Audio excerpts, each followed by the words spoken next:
Raha ohatra ianao ka mpianatra mpivahiny eto États-Unis am'izao fotoana izao na koa hoe manam-pikasana ny hianatra aty États-Unis amina lalana vizahan'ny mpianatra de eno tsara ity vidéo androany ity fa mety hanampy anao satria mety hisy fiovana ny lalàna mifehy ny mpianatra mpivahiny aty États-Unis de ndahoary.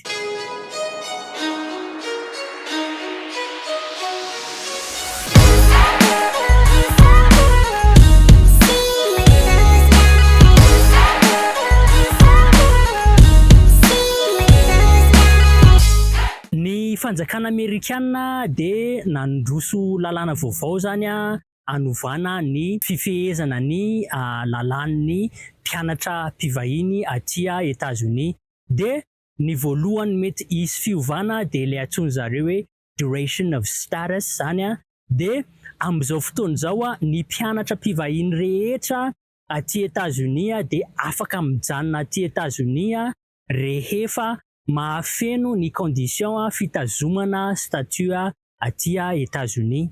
Nefa ao anatin'io lalàna ny proposeny zareo io de hoe ho fehezany zareo ho efa taona monja ny duration of status ny mpianatra mpivahiny aty États-Unis, zany hoe efa taona ihany zany nomeny anao de mila manao zavatra hafa ianao ankoatran'izay mbola ho resahantsika ao aoriana.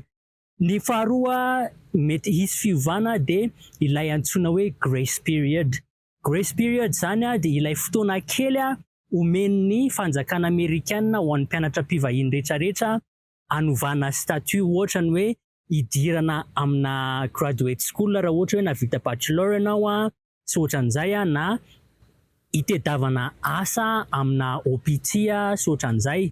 Iny am'izao fotoana izao de 60 jours zany no grace period omen'ny mpianatra mpivahiny tsirairay avy. Fa tiany zareo ho ahena ho 30 jours zany iny grace period iny. Ny fahatelo mety hisy fiovana de ny fanovana filière. Aty États-Unis am'izao fotoana izao de afaka manova filière daholo ny ankabetsahan'ny mpianatra mpivahiny fa ny fiovana ho implémentena zany de hoe ny ankizy manao bachelor na manao associate degree de tsy afaka manova an'izay filière an'izay raha tsy mahavita herintaona amin'iny filière nisafidiny iny tamin'izy tonga taty États-Unis.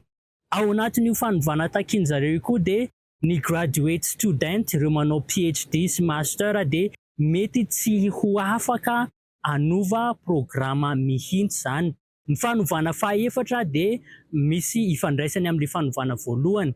Raha ohatra ka mihoatra an'ilay efa taona omeny zareo ny tokony havitana ny fianaranao de mila manao fangatahana manokana any amin'ny fanjakana ianao.